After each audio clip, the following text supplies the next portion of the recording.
Gravação iniciada, boa tarde.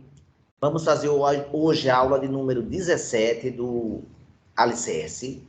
E hoje é um dia, uma novidade, porque mudamos de assunto. Começaremos hoje a parte de geometria. E na aula de hoje vamos falar dos conceitos básicos, aqueles que iniciam com o estudo dessa grande área da matemática, que é a geometria. Área essa que é a primeira área a ser desenvolvida historicamente, na verdade, né? Então, lá do período dos gregos, então é uma área de conhecimento bem antiga. Então, vamos começar a nossa aula, ok?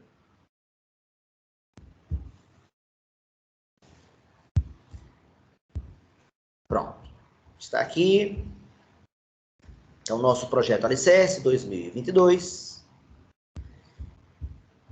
Mostrando tudo que já aconteceu até agora, né? Deixa eu puxar um pouquinho mais para cá, pronto. Até agora, nós já gravamos 10 vídeos de aritmética e 6 vídeos de álgebra.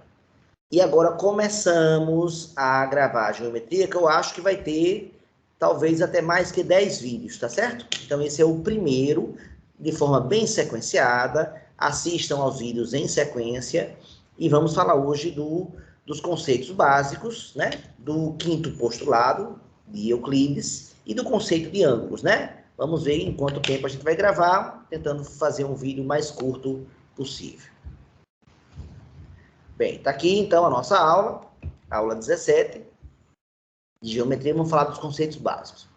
Vale destacar que o que eu vou fazer aqui nessa aula, ela vai seguir mais ou menos o que aconteceu do ponto de vista histórico, né? Então, vamos citar muito a obra desse grego aqui, muito famoso, né? Chamado Euclides, que é um funcionário da biblioteca de Alexandria, lá da Grécia Antiga, século II, século III a.C., e que ele tem acesso a todas as obras que teoricamente existiam naquela biblioteca sobre o que a gente chama hoje de matemática, né?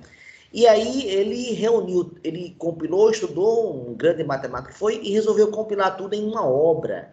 E a obra que ele escreve é Os Elementos.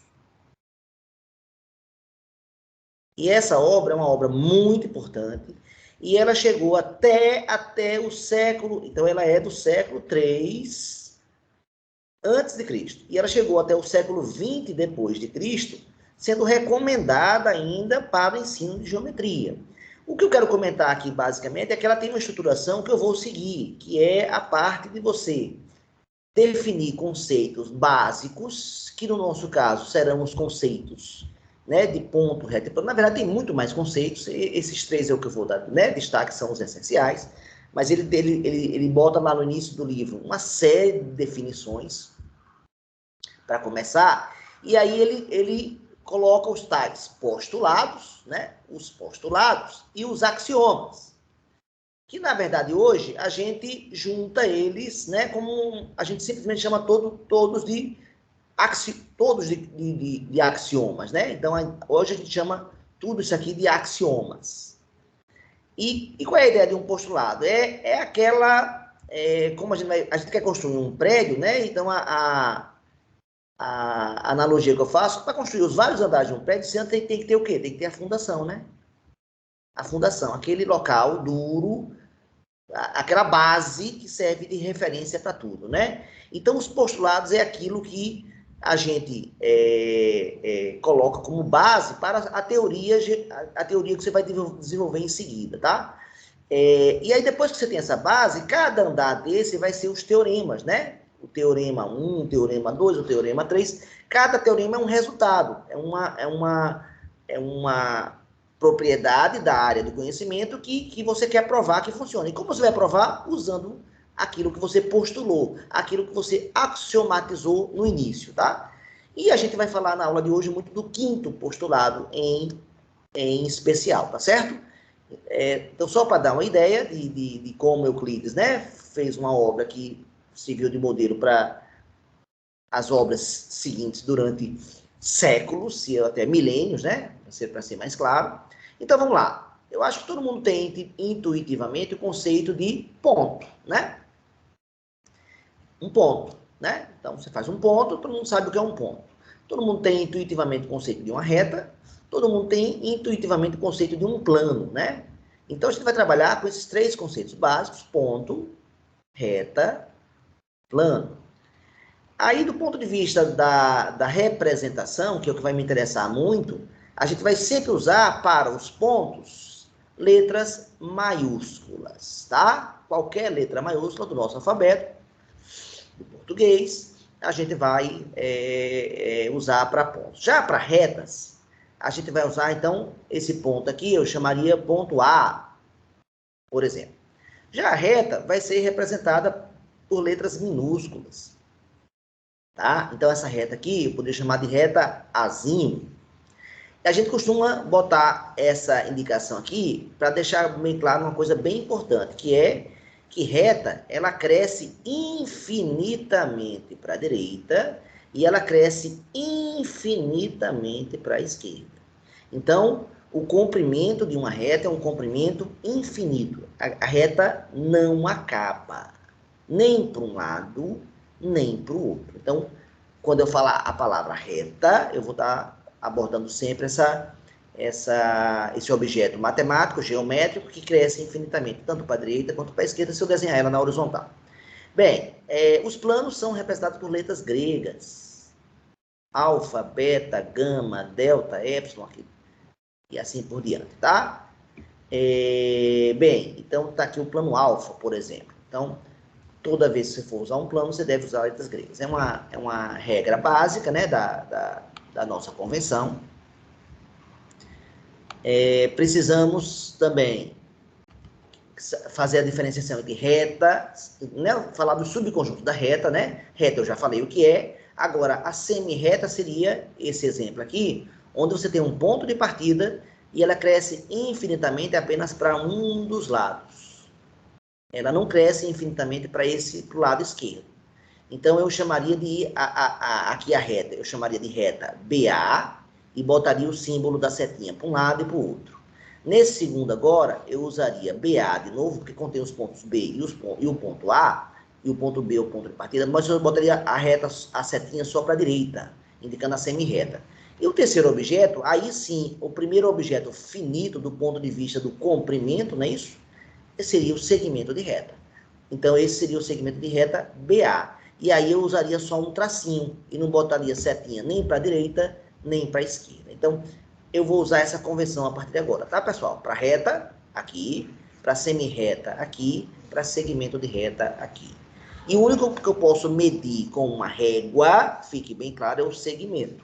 A reta e a semi-reta não são passíveis de medida. E aí surge um conceito mas muito importante, né? Que é o conceito de ângulo, né? Eu diria que é um conceito base, um conceito coração de tudo que a gente faz na geometria, né? Então, o que seria um ângulo, né? Aí ele define aqui, que você tem que traçar uma semi-reta. Peguei aqui o ponto V de partida. Você faz uma segunda semi-reta, começando no mesmo ponto de origem. Então, aqui a semi-reta R e a semi-reta S.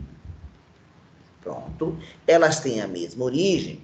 E ao fazer essas duas semi-retas com a mesma origem, eu determinei duas regiões do plano. Eu determinei essa região aqui e eu determinei essa região aqui fora. Pois cada uma delas é um ângulo, ok? Cada uma delas é um ângulo. Então, usando a figura que eu tracei aqui, então vamos lá. Esse ângulo aqui seria a região que eu chamei de 1, e esse ângulo aqui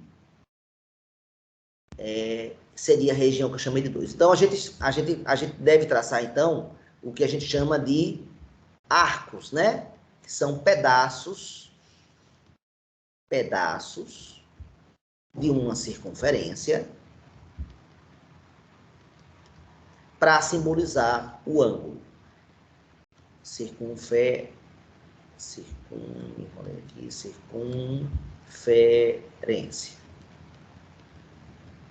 Ou seja, se você tem uma circunferência completa, se você pegar só um pedaço dela, você vai chamar esse pedaço de arco, né? Fique bem claro. Então, a gente tem que desenhar arcos para dizer se a gente está trabalhando com o ângulo 1 ou com o ângulo 2. Então, o arco que eu pintei de vermelho seria, né, para marcar o ângulo 1 e o que eu pintei de amarelo para marcar o ângulo 2. Qual a distância aqui? Tanto faz. Eu podia apagar esse aqui e botar ele aqui mais distante, sem problema. Sem, né, desde que ele tem, esse arco tem que começar e terminar na semi-reta em questão. E a origem desse arco tem que ser, obviamente, o vértice do ângulo. Então, uma palavrinha muito importante é a palavrinha vértice. Então, B é o vértice do ângulo, tá? Ou seja, o que é vértice do ângulo é o ponto de encontro das duas semi-retas. Todo ângulo tem um vértice, tá? E eu vou usar muito essa palavrinha daqui para frente, tá? Então, o texto aqui fala que a região compreendida entre duas semi-retas que possuem a mesma origem é denominada ângulo. Ao traçarmos duas semi-retas com a mesma origem, duas regiões são formadas, ou seja, dois ângulos podem ser identificados. E a gente também... e como representa o ângulo? Então, eu poderia representar esse ângulo aqui, ó, sendo o ângulo CBA. Por quê? Ele vai de C, vai até B, depois vai até A. E a gente costuma botar um chapéuzinho no vértice, tá? Então, esse seria o ângulo CBA para representar. Mas aí eu seria a simbologia tanto do 1 quanto do 2. Então, a gente tem que saber... Aí, na hora que eu definir se é a vermelha ou se é a amarela, aí eu vou definir dois ângulos distintos, ok? O ângulo CBA vermelho, o ângulo CBA amarelo. São dois ângulos distintos. E vale frisar que esses dois ângulos somam uma volta completa, né? Eles formam uma circunferência completa, tá? A gente vai mais adiante falar das unidades, tá? Ok. E é justamente onde chegou agora. Vamos falar um pouquinho da classificação dos ângulos, mas vamos falar das unidades mais usadas. É muito comum a gente, desde cedo, utilizar essa unidade aqui, né? Chamada grau. E a gente diz que uma volta completa, né? Uma volta completa, se você medir em graus, vai dar um total de 360 graus. Vamos dar um 360, quer dizer, vamos dar uma volta, né? Seria essa a ideia. Esse número 360, ele tem origem com os mesopotâmicos, que eles usavam um sistema chamado sexagesimal. Sexagesimal. Que tem a ver com o número 60. 360 é um múltiplo de 60. Então, eles perceberam que como o sistema deles era sexagesimal, seria interessante ter um múltiplo de 60 na história. Então, eles criaram essa unidade que a gente usa até hoje, né? Então, deixa eu voltar aqui. Uma volta completa para 360 graus. Uma segunda unidade usada é a unidade chamada grado. Ele é usado um sistema mais, né, inglês. O sistema inglês usa mais esse grado. E a volta completa no grado são 400 graus. GR seria a abreviação. O símbolo de grau vai ser uma bolinha, né, colocada sempre à direita, acima e pequenininha em cima do 360, né, em cima do ângulo. Então, se eu falar um ângulo de 85 graus, a palavra grau eu vou falar toda vez que eu usar aqui essa bolinha, né, é a nossa convenção. Beleza. E a terceira unidade é a unidade radiano. E uma volta completa corresponde a 2π radianos. E a gente não usa unidade nenhuma. Então, radiano, que tem a ver com a palavra raio, então tem muita ligação com o raio da circunferência, é a unidade que eu diria mais natural para se medir radiano. Eu não vou explicar muito aqui o que é o radiano. Eu sugiro, se vocês quiserem mais detalhamento, assistam esse vídeo aqui que eu gravei na minha playlist do segundo ano. Eu tenho uma playlist onde tem toda a matéria do segundo ano. Essa playlist ela é formada por 27 vídeos. E esse é o vídeo 9, tá? Então, é esse link aqui. E vocês podem ver, então, o conceito de radiano com detalhes. O que é um radiano, por exemplo? Eu vou explicar com detalhes. Por enquanto, eu vou me limitar a dizer que uma volta completa, se eu der uma volta completa, eu vou percorrer 2π radianos. Π é aquele número, né? Que a gente sabe, 3,14159, e assim vai, um número que pertence aos irracionais, né? 2 vezes π é 2 vezes esse número aí. Então, seria essa ideia de que no radiano, quando eu der uma volta completa, eu vou dar 6,283, alguma coisa, radianos, tá? Mas eu não vou entrar muito em detalhes. O que vai me interessar mais agora é a classificação. Essas palavras eu vou usar muito, né? Os ângulos podem ser agudos, retos, obtusos e rasos. Seriam os nomes que a gente utiliza mais. Quais seriam as ideias? Acho que vale a pena aqui a gente ir agora para o GeoGebra. Deixa eu dar uma fechadinha aqui na minha tela, que eu acho que vai valer a pena ir para o GeoGebra e visualizar o conceito de ângulo agudo, reto, raso, né, e obtuso. Então vamos lá, vou construir aqui um ângulo. Vou construir aqui um ângulo.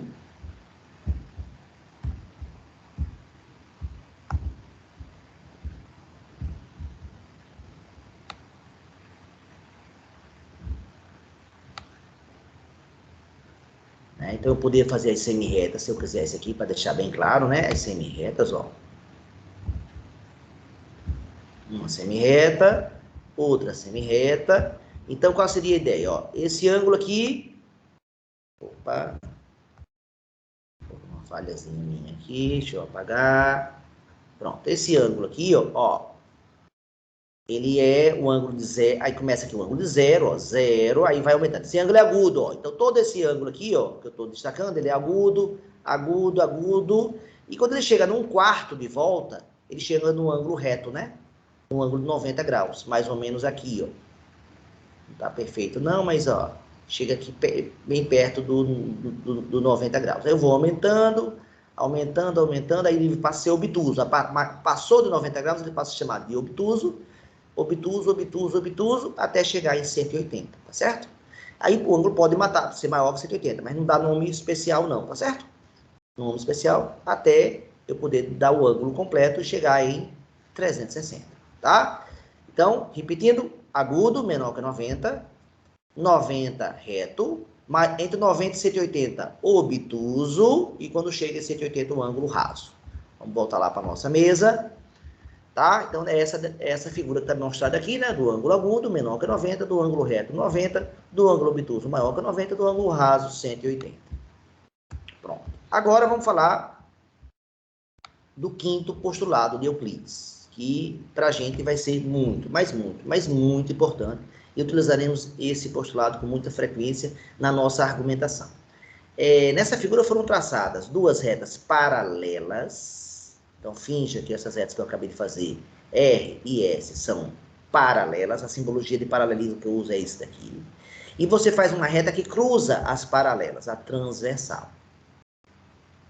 Como está mostrado aí. E na hora que você faz isso, você passa a ter 8 ângulos diferentes, que eu chamei das 8 primeiras letras do alfabeto. O ângulo A, o ângulo B, né, o ângulo C e assim por diante, né? O ângulo D, o ângulo E, o ângulo F, o ângulo G e o ângulo H. Então, são 8 ângulos.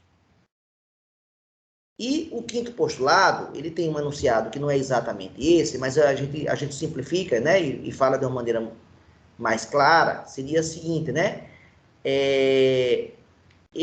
Quando as retas forem paralelas, essas duas retas cortadas por essa transversal, que determina 8 ângulos, ela vai formar 4 ângulos agudos e 4 ângulos obtusos. A gente acabou de aprender que ângulo agudo é menor que 90 e ângulo obtuso é maior que 90. Então, o ângulo A, ele é menor que 90, ele é agudo. O ângulo C, ele é menor que 90, ele também é agudo. O ângulo E, ele é menor que 90, também é agudo. E o ângulo G, menor que 90, também agudo. Então, os ângulos A, E A, C, E e H e G, desculpa, são agudos. Já os 4 restantes serão obtusos, né? Então, B é obtuso, é maior que 90, D também, F também e H também. Então, B, D, F e H. E aí o que fica bem claro é o seguinte, você pode então ter teoremas, aí a primeira ideia básica que surge aqui, quando você tem duas retas que se cruzam, quaisquer, esse ângulo aqui, x, e esse ângulo aqui, y, eles são denominados opostos pelo vértice. E faz sentido esse nome, né? Porque vértice é esse pontinho aqui, ó, né? Que está, na verdade, ajudando a formar, né, duas marcações de ângulo, o ângulo x e o ângulo y. Mas esse vértice é comum aos dois ângulos. E eles estão em lados opostos. Então, eles são opostos pelo vértice, a gente abrevia OPV. E aí tem uma propriedade bem facilzinha de provar, que esses ângulos são iguais. Vamos provar isso aqui bem rapidinho, ó. Eu vou chamar esse ângulo aqui de ângulo Z.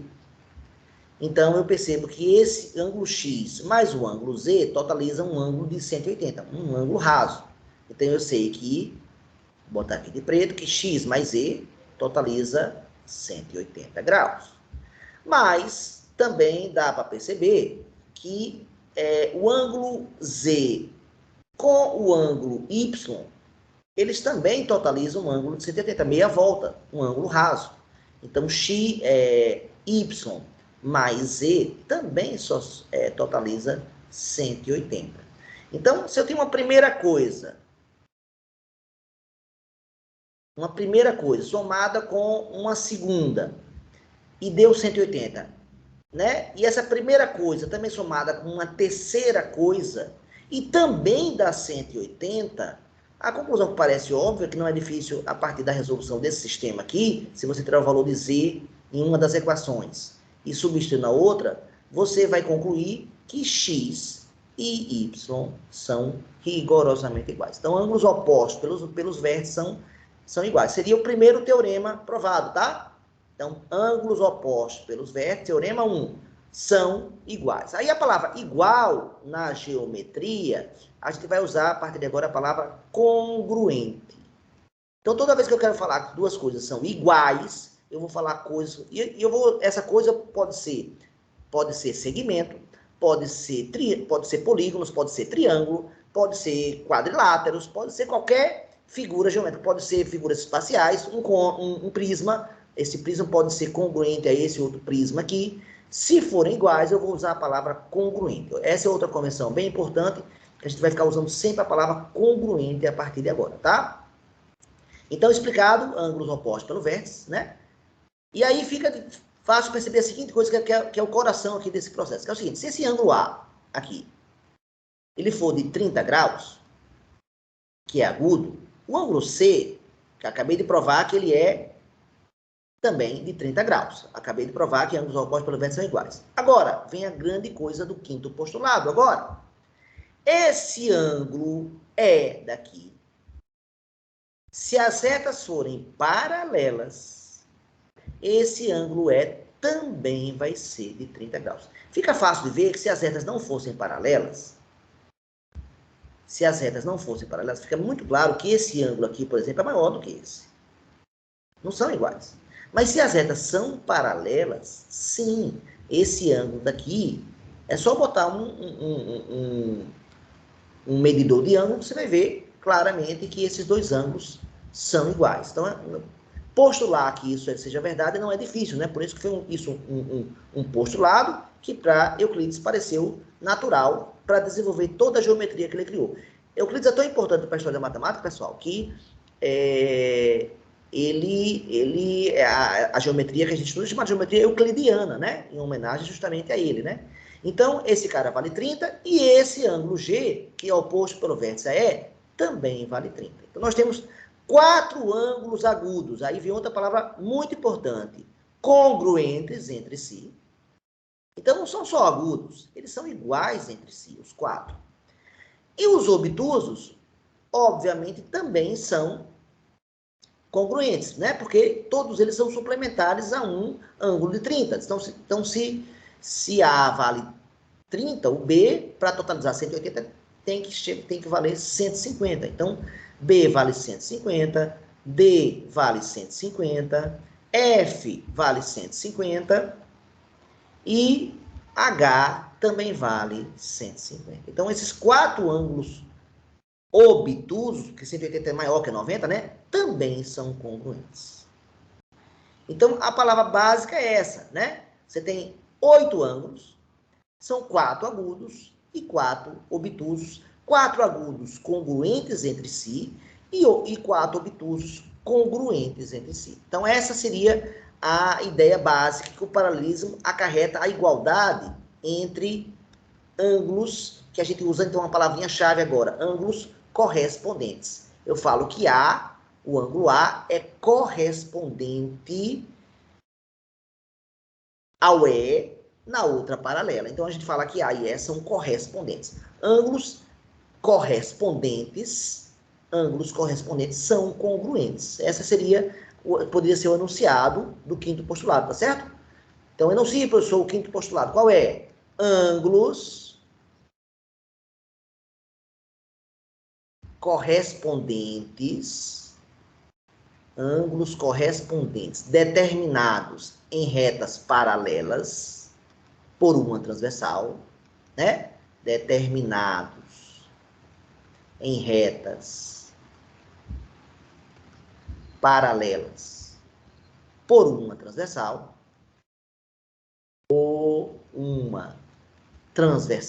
é uma reta transversal, a gente fala só transversal por uma transversal, são o quê? São congruentes. Então, esse seria o enunciado do quinto postulado, que é tão importante para a gente. Ou seja, esse ângulo é correspondente a esse, e pelo quinto postulado, eles são iguais ou congruentes. E aí a gente pode dar origem a uma série de nomes, né? Uma série de nomes, né? Por exemplo, então, o ângulo A, deixa eu apagar aqui, para a gente dar destaque aqui, ó. Então, apagar aqui, apagar isso aqui também, para não confundir. Vamos lá. O ângulo A e o ângulo E são chamados... Desculpa, não. Começando aqui na sequência, tá? Do que eu escrevi.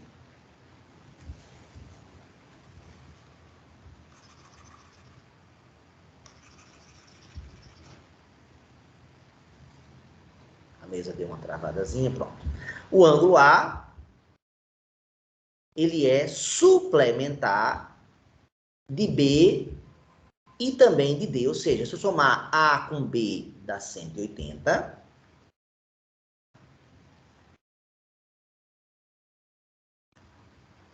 Se eu somar A com B dá 180.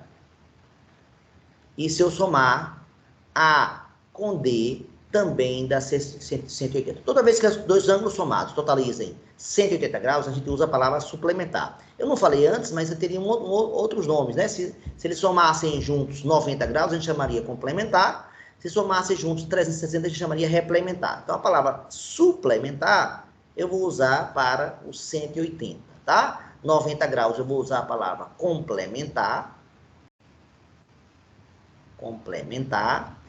E 360 eu vou usar a palavra replementar.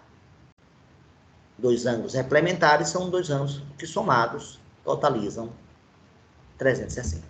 Então, o A, que está aqui, ele é suplementar desse e desse. Outra palavrinha agora que vem, oposto pelo vértice. Já foi explicado, já foi demonstrado, né? O A é oposto pelo vértice ao C. E nós provamos que eles são iguais, né? Outra palavrinha importante, que também já foi falado agora antes. O A, ele é correspondente ao ângulo E. Ou seja, é o que eu precisei para enunciar lá o quinto postulado, né? O ângulo A e o ângulo E são correspondentes. Deixa eu descer um pouquinho mais aqui, ó, para eu poder falar os outros nomes. O que mais? O ângulo, próximo nome. Aí a ideia de alternos e colaterais. Então, quando você tem e internos e externos, né? Quando você tem duas paralelas, se os ângulos estiverem aqui fora, eu vou chamá-lo de externos, né? Faz sentido, não é isso? Se eu tiver aqui dentro, eu vou chamar de interno. Essa é uma primeira denominação. E uma segunda, na hora que eu traço a transversal, se os ângulos estiverem do mesmo lado, eu vou usar a palavra colateral. Já se eles estiverem em lados diferentes, então esse cara então o amarelinho aí, ele não é colateral desses vermelhinhos aqui, desses 4 aqui. Então eu vou usar a palavra alterno, tá? Então aí vem o nome que eu escrevi aqui, ó. O ângulo A, que é esse ângulo aqui, ele é alterno externo de G. Não é verdade, ó? Estão em lados diferentes e estão do lado de fora. Por isso são alternos externos. Já se eu comparar o A com o H,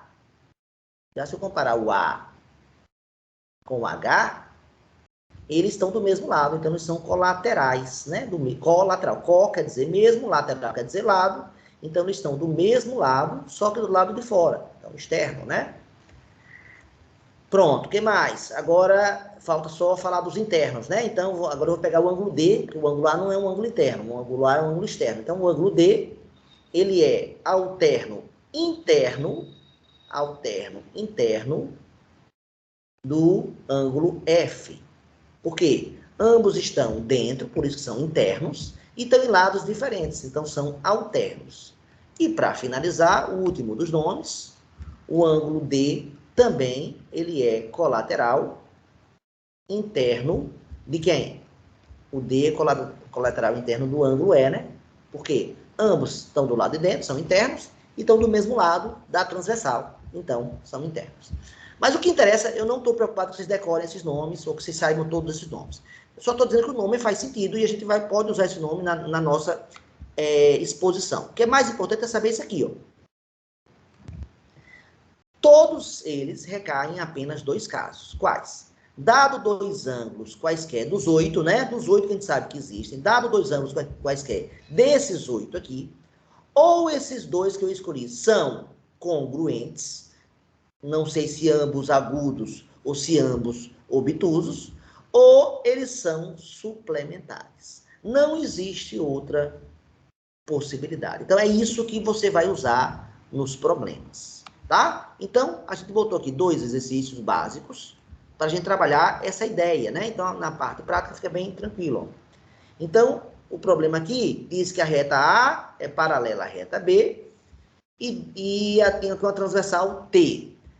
A transversal T determina esses 2 ângulos aí, que ele marcou com x menos 20 e x mais 20. Ele quer que você descubra o valor do ângulo x. Quanto vale x? Então, você percebe que ele é um ângulo agudo, né? Menor que 90 graus, esse aqui de cima, o x menos 20. E esse x mais 20 aqui é um ângulo obtuso.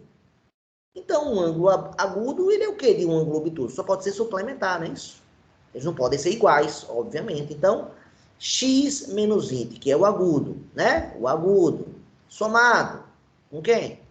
Com x mais 20, que é o obtuso, tem que dar, segundo o que eu acabei de falar agora, não são iguais, só podem ser suplementares. São suplementares, somam 180, e com isso montamos uma equação, cuja única variável é a variável x. A equação foi um tema do nosso vídeo anterior dessa nossa playlist, né, pessoal?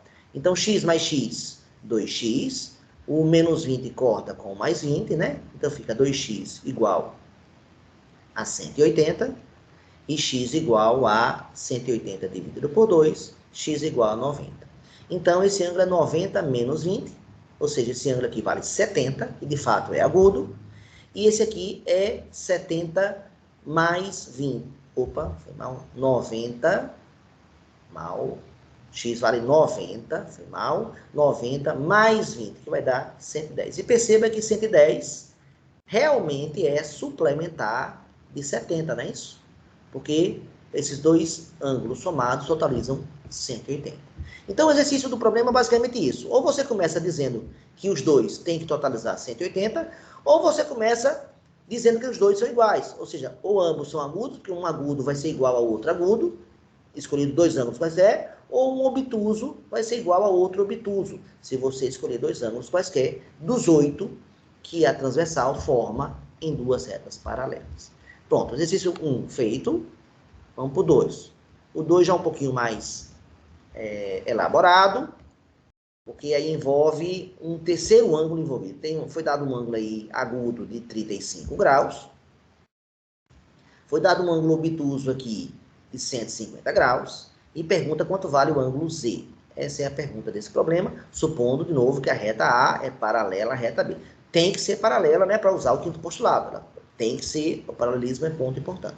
Então, esse não parece um problema tão simples, mas se você traçar uma reta auxiliar aqui, uma reta horizontal, passando pelo vértice do ângulo Z, você vai dividir o ângulo Z em dois pedaços, né, pessoal? Esse pedaço aqui, que eu vou pintar de amarelo, esse pedaço aqui que eu vou pintar de verde, né? Então, agora, o que eu tenho que fazer é perceber, eu vou chamar essa nova paralela que eu fiz de paralela C. Então, se eu fizer o desenho agora da paralela B e da paralela C, e a reta S é minha transversal, posso até prolongar, né? Aqui a minha reta S, ó. A minha reta S, ela tá aqui, ela, ó. Então, se aqui é 35, pessoal, esse ângulo é correspondente a ele. E pelo quinto postulado, ele vale quanto? 35. Ou seja, acabo de descobrir que o ângulo amarelinho vale 35. Aí, agora, o que é que eu faço? Se eu fiz isso para B e C, agora eu posso fazer a mesma coisa para C e A. Ou seja, se eu desenhar a reta C e desenhar a reta A e pegar a transversal T, que está passando pelos dois, transversal T, que está passando pelos dois, a gente vai ver justamente que esse ângulo de 150 é esse daqui, né, pessoal?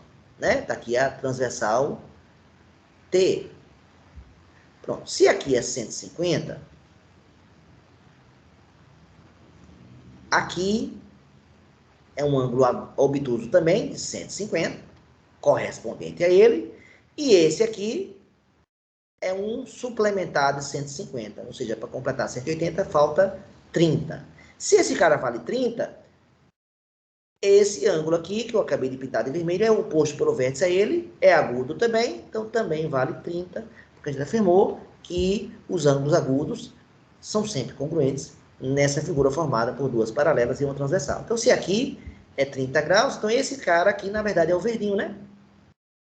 Esse aqui é o verdinho lá, 30 graus, ou seja, esse ângulo de 30 vale, esse ângulo verdinho vale 30. Ou seja, o ângulo Z, a gente percebeu que é a soma do verdinho e do amarelinho, ou seja, do 35 com 30. Então, o ângulo Z vale 65. Então, eu usei aqui o quinto postulado duas vezes para determinar essa figura. Então, esses são os problemas mais complicados, tá, pessoal? Então, obviamente, esse problema é mais complicado que o primeiro, porque eu tive que fazer o quinto postulado duas vezes, tá? É bom vocês treinarem, tem problemas bem interessantes sobre isso, tá? E aqui eu tenho uma apostila que será disponibilizada para os meus alunos, tá? Quem for meu aluno vai ter essa apostila disponibilizada. Você pode resolver todos esses problemas aqui, ó. Esse primeiro eu já resolvi, foi a letra A, eu já resolvi, ó, tá? Pronto, você pode fazer todos os demais aqui, ó. Temos uma quantidade grande de exercícios, ó. Olha aqui. Pronto. E, G, F, H, I. Pronto, o que a gente resolveu foi esse daqui, né? Foi justamente o J, né? Ó, foi esse J daqui. Beleza, então, aí quando forma um paralelogramo, então não fica difícil perceber que um paralelogramo você vai usar o quinto postulado o tempo todo, quando você tiver um paralelogramo, porque é o quinto postulado usado várias vezes, né? E até esse caso aqui bem interessante, que eu não vou falar dele agora, eu vou deixar para vocês descobrir como é que calcula isso aqui, mas vai ser através de paralelismo, porque ele diz aqui no enunciado que essa reta A aqui é paralela a essa. É só isso que ele diz, ó. Mas com isso já é suficiente para matar esse problema. Está aqui lançado o desafio, esse é o mais difícil de todos dessa lista, tá? Então é isso, galera. Primeira aula, objetivo cumprido, ou seja, nós expusemos os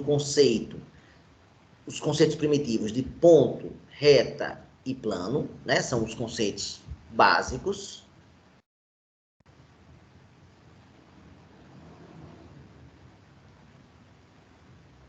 Parece que a gravação foi interrompida.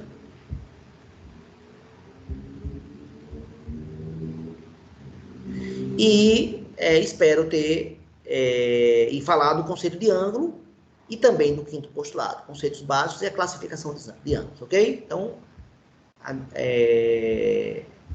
a aula está finalizada agora, só preciso conseguir fechá-la, tá certo?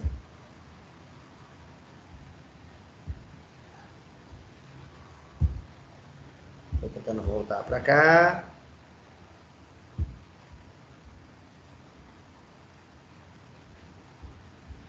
Tentando fechar a aula.